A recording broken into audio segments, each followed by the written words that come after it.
102,5 RRI Pro 1 Rote, kanal informasi dan inspirasi.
Pukul 6 waktu Indonesia Tengah.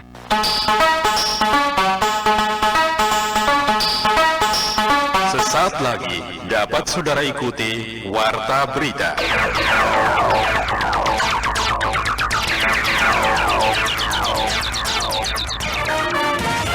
Radio Republik Indonesia dengan Warta Berita.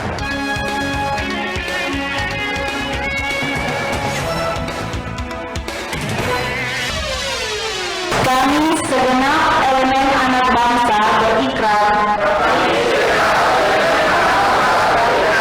Satu, mewujudkan pemilu yang langsung, umum, bebas rahasia, jujur dan adil. Ini adalah merupakan bangunan bersejarah di Kabupaten Rotendao.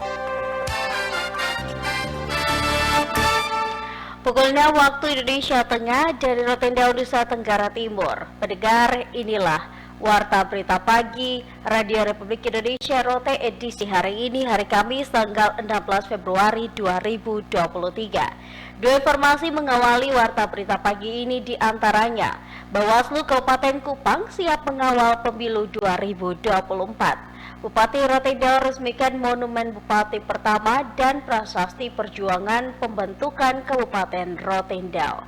Pendengar, inilah Warta Berita Pagi selengkapnya.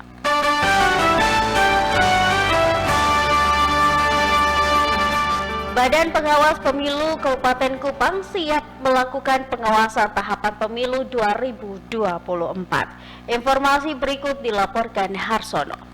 Kami segenap elemen anak bangsa berikrar. Satu, mewujudkan pemilu yang langsung,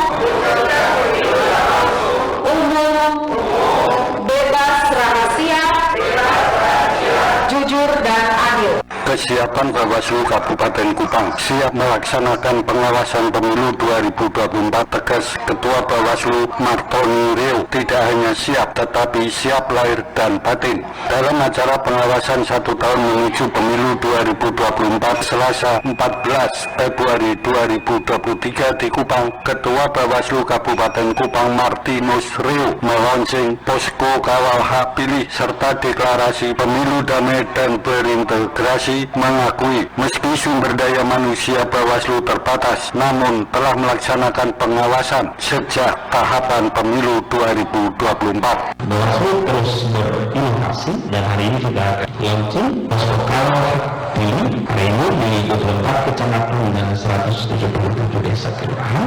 Sebenarnya untuk kita mengawal hak pilih, hak konstitusional masyarakat. Itu kami berharap bahwa tahapan penghitungan data sementara berjalan agar kami itu sekalian juga bisa membantu kami untuk menyampaikan kepada masyarakat agar hak mereka dapat disampaikan melalui coklit atau pencocokan dan penelitian data pemilih yang sementara tidak. Supaya kita pastikan semua bahwa hak kita sebagai warga negara Indonesia dapat kita salurkan di pemilu tahun depan 14 Februari 2024. Sementara juru bicara KPU Kabupaten Kupang Yohanes Tumbonat mengatakan hal sama juga dilaksanakan oleh Komisi Pemilihan Umum KPU Kabupaten Kupang dalam memperingati 1 tahun menuju pemilu 2024 yang dilaksanakan di Aula KPU Naipunat menggelar sosialisasi kirap bendera yang diikuti oleh Forkopimda dan stakeholder. Kirap bendera tersebut dimulai dari Lok Semawe, Banda Aceh, termasuk Provinsi Nusa Tenggara Timur tidak kecuali Kabupaten Kupang yang dilewati. Di Aula KPU Kabupaten Kupang adalah sosialisasi tentang kirap bendera untuk menyambut 1 tahun pemilu di tahun 2024. Tarnya kirap bendera pemilu dari Lok Semawe, Banda Aceh itu dilewati 7 provinsi. 7 provinsi, salah satu provinsi adalah Nusa Tenggara Timur dan akan dilewati mulai dari Kota Kupang, Kabupaten Kupang, TTS sampai dengan Belu. Untuk lebih meyakinkan kerja Bawaslu Kabupaten Kupang dalam pencegahan dan pengawasan pemilu 2024 ditandai dengan penandatanganan oleh Ketua Bawaslu Martinus Rio, dilanjutkan dari KPU Kabupaten Kupang, LSM, tokoh agama dan diikuti oleh peserta deklarasi dari Kupang. Harsono melaporkan.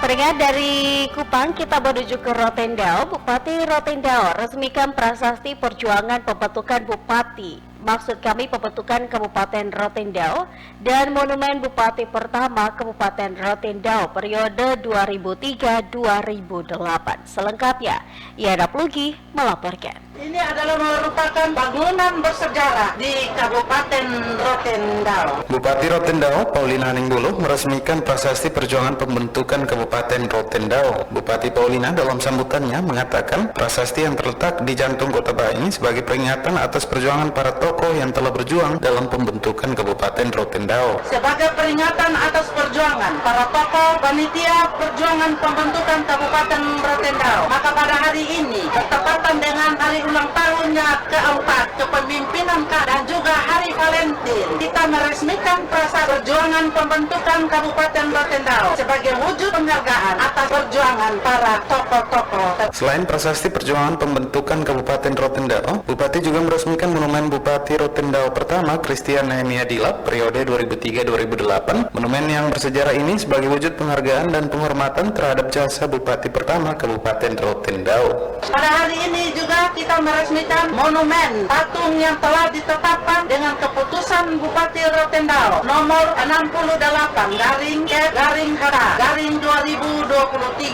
tentang pemberian nama serta pencanangan papan nama jalan Christian Nehemia Dilap Esa. Ini adalah merupakan bangunan bersejarah di Kabupaten Rotendao. Bupati Paulina berharap dengan adanya prasasti dan monumen ini, maka generasi berikutnya tidak akan lupa perjuangan para tokoh dan tetap melanjutkan perjuangan untuk menjadikan Rotendao bermartabat. RRI Rote, Yana Plugi melaporkan.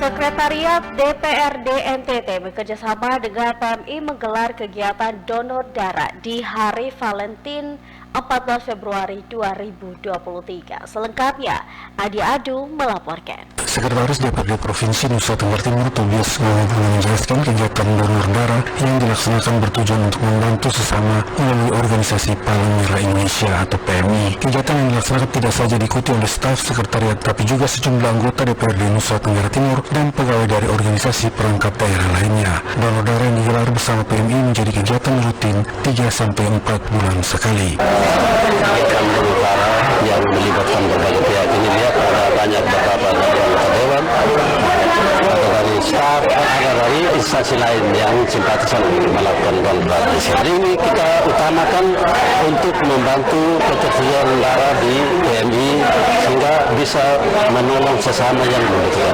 Anggota DPRD Nusa Tenggara Timur Vincentius Pata menilai kegiatan yang diprakarsai Sekretaris DPRD Nusa Tenggara Timur merupakan wujud kepedulian terhadap kemanusiaan. Kepada RRI seusai mendonorkan darahnya, Vincent Pata berharap pimpinan OPD lainnya juga bisa melaksanakan kegiatan yang sama nantinya. Jadi menurut saya, sekretaris dewan yang peduli tentang urusan kemanusiaan. Dan kita harapkan semua pejabat itu harus peduli, karena ini urusan kemanusiaan. Walaupun dalam kondisi krisis dan kritis dalam urusan yang lain-lain, tapi Sowan punya sikap kemanusiaan, kerakyatan didahulukan.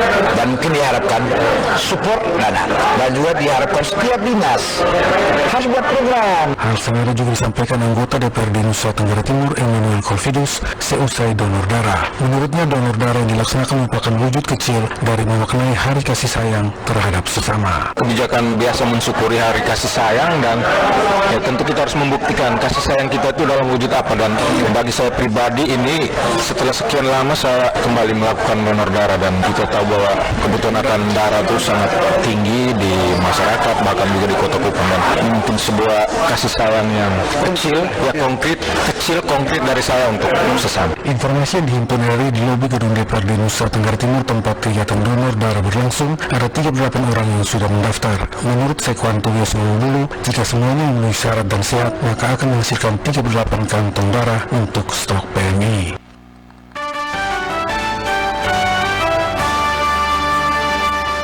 Pendengar, terima kasih Anda masih mendengarkan Warta Berita Pagi. Pemerintah NTT melalui Dinas Pariwisata mendorong masyarakat yang bergerak dalam dunia usaha untuk memberikan produk yang berkualitas kepada wisatawan NTT. Selengkapnya, Janda Sabah melaporkan. Punya usaha di UMKM itu harus perlu menyediakan produk yang tentu berkualitas dan dalam jumlah yang banyak. Untuk meningkatkan perekonomian NTT terutama dari sisi UMKM, Kepala Dinas Pariwisata NTT Z. Sony Libing mengatakan agar masyarakat yang ada di bidang usaha harus menyajikan produk yang berkualitas untuk menarik kunjungan wisatawan. Selain kuliner, difokuskan pada produk lokal NTT kaum tenunan. Punya usaha di UMKM itu harus perlu menyediakan produk yang tentu berkualitas dan dalam jumlah yang banyak, kuantitas kualitas tapi juga dalam jumlah yang banyak, karena semakin banyak wisatawan datang. Kuliner, contoh, fashion, teknologi kita, karya intelektual masyarakat kita harus siapkan. Pemerintah tentu mendorong masyarakat kita yang bergerak di dunia UMKM itu harus menyediakan produk-produk yang berkualitas, menarik bagi wisatawan kita. Lebih lanjut, Kepala Dinas Pariwisata NTT Syed Sony Libing menyampaikan pemerintah NTT untuk mendukung layanan bagi wisatawan, terutama kesiapan pemandu destinasi wisata, telah memberikan pelatihan bagi 2.500 orang tour guide. Awal 2022 kita didik 1.500 orang tour guide kita, dan ini juga kita melatih 2.500 orang. Dengan demikian semakin banyak tour guide maupun tour operator dan segala macam itu, pelaku pariwisata itu, ada tentu saja mereka memiliki pengetahuan yang cukup, komunikasi yang baik, punya attitude yang baik, memiliki hospitality, dan demikian wisatawan yang datang itu bisa mereka bangun komunikasi yang baik, sudah ada kesan dan pengalaman yang baik. Pemerintah NTT mengharapkan dengan destinasi wisata yang saat ini telah aktif kembali dikunjungi oleh wisatawan mancanegara, diharapkan masyarakat NTT mempunyai kesiapan untuk memberikan pelayanan bagi wisatawan baik dari sisi UMKM maupun pemandu destinasi wisata, sehingga memberikan ketertarikan bagi wisatawan dan berdampak pada penumbuhan ekonomi kreatif di wilayah Nusa Tenggara Timur. RRI Kupang, Janda Sabah melaporkan.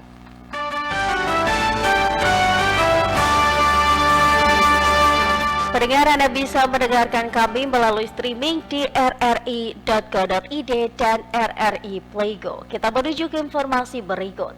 Wakil Ketua Tim PKK Belu Pantau BPB menghadiri kegiatan Bulan Penimbangan Bayi di Polindes Sirani, Desa Umaklaran. Tidus Boy Mau melaporkan. Tim penggerak PKK Kabupaten Belu menghadiri kegiatan Bulan Penimbangan Bayi BPB di Polinde Sirani, Desa Umaklaran, Kecamatan Tasifeto Timur, Kabupaten Belu. Wakil Ketua Tim Penggerak PKK Kabupaten Belu, Rinawati Haliserens, kepada RRI menyampaikan bahwa dengan operasi penimbangan bayi balita di Sirani, semua orang tua ke depan tergerak untuk membawa bayi balita ke posyandu, sehingga dapat memantau pertumbuhan perkembangan anak dari bulan ke bulan. Wakil Ketua Tim Penggerak menginginkan ke depan semua anak bayi balita di Belu, khususnya Sirani, selalu sehat dengan tekun dan rajin membawa anak ke posyandu untuk memantau perkembangan. Sehingga kalau misalnya ada stunting atau anak-anak terganggu bisa langsung diintervensi dan bisa langsung mencarikan jalan keluar. Harapan saya ke depan semoga anak bayi balita yang ada di sini ini semua sehat dengan bantuan para orang tua. Semoga para orang tua bisa rajin membawa anaknya ke posyandu sehingga kalau ada apa-apa dengan anak-anak itu bisa langsung diintervensi. Kita bisa tahu sedini mungkin ketika orang tua membawa anak bayi balita ke posyandu. Koordinator Kegiatan Penimbangan Puskesmas Haluen, Dr. Yeti mengatakan, selain kegiatan penimbangan, kegiatan lainnya berupa pendampingan dan pembinaan terhadap kader posyandu terkait program-program yang ada di posyandu. Dalam agenda pertemuan bersama kader posyandu juga melibatkan PKK tingkat kecamatan dan bagian di PMI Kabupaten Belu serta dihadiri Wakil Ketua Tim Penggerak PKK Kabupaten Belu.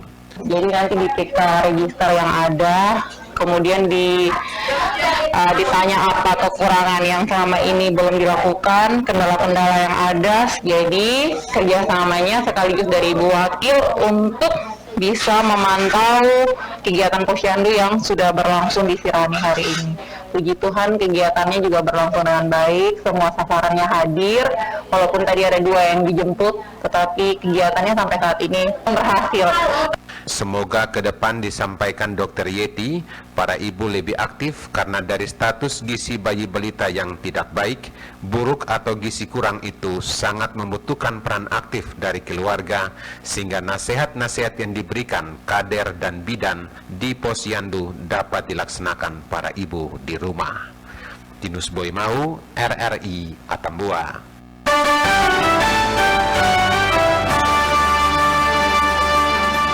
Pendengar, Dekranasda Kabupaten Belu mendukung kegiatan Valentine Day tahun 2023. Selengkapnya, maksud kami Alpada Rumra melaporkan. Menjadikan anak-anak ini menjadi pribadi-pribadi yang siap, tangguh, dan mampu menjadi agen-agen produktif baik di lingkungan mereka maupun di masyarakat secara luas. Hari Valentine Day adalah hari kasih sayang yang diperingati setiap tanggal 14 tahun berlangsung sehingga dapat mendukung program kaum muda di Kabupaten Belu. Hal itu disampaikan Kepala Bidang Dekranasda Kabupaten Belu, Yovitaun, kepada RRI.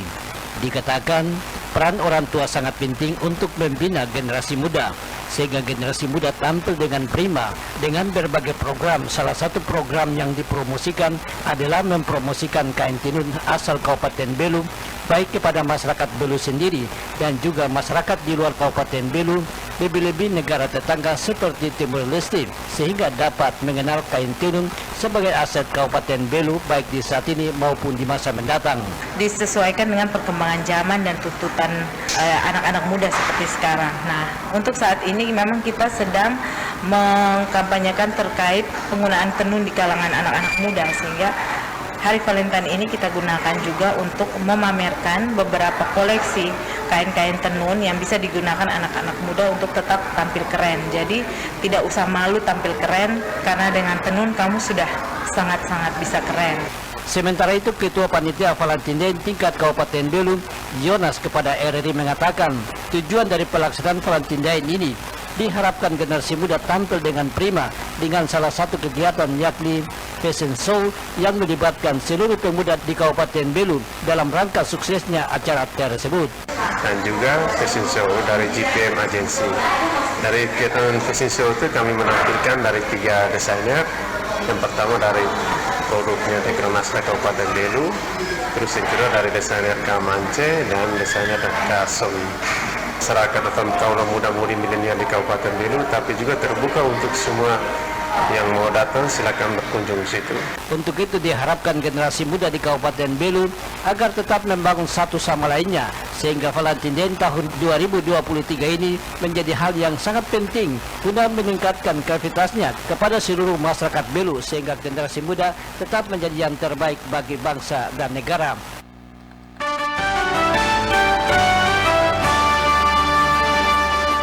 Pendengar, kita masuk dalam informasi terakhir. Menenun menjadi pekerjaan andalan perempuan, khususnya ibu rumah tangga yang ada di Kampung Wolotopo untuk mencari nafkah, termasuk biaya sekolah pendidikan anak.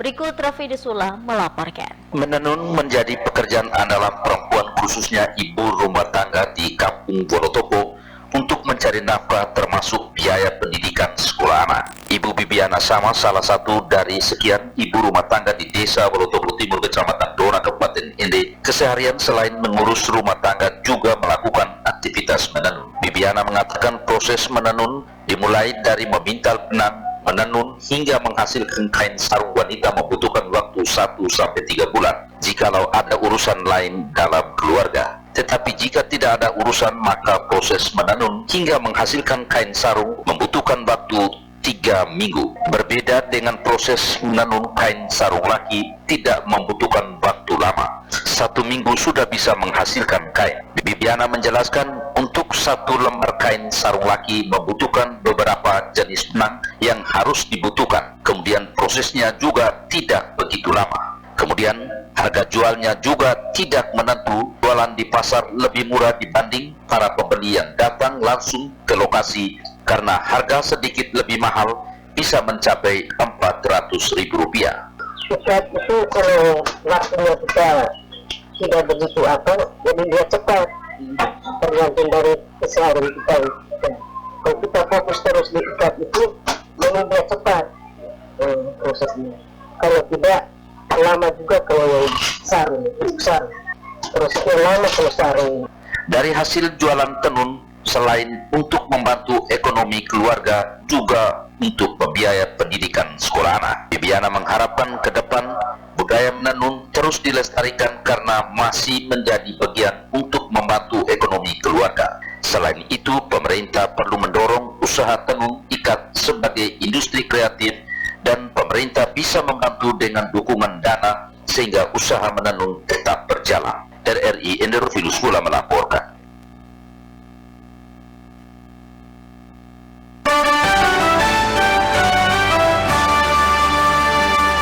Pendengar, sebelum mengakhiri warta berita, kembali kami sampaikan pokok-pokok berita. Bawaslu Kabupaten Kupang siap mengawal pemilu 2024. Bupati Rotendao resmikan Bupati Rotendao resmikan monumen Bupati pertama dan prasasti perjuangan pembentukan Kabupaten Rotendao.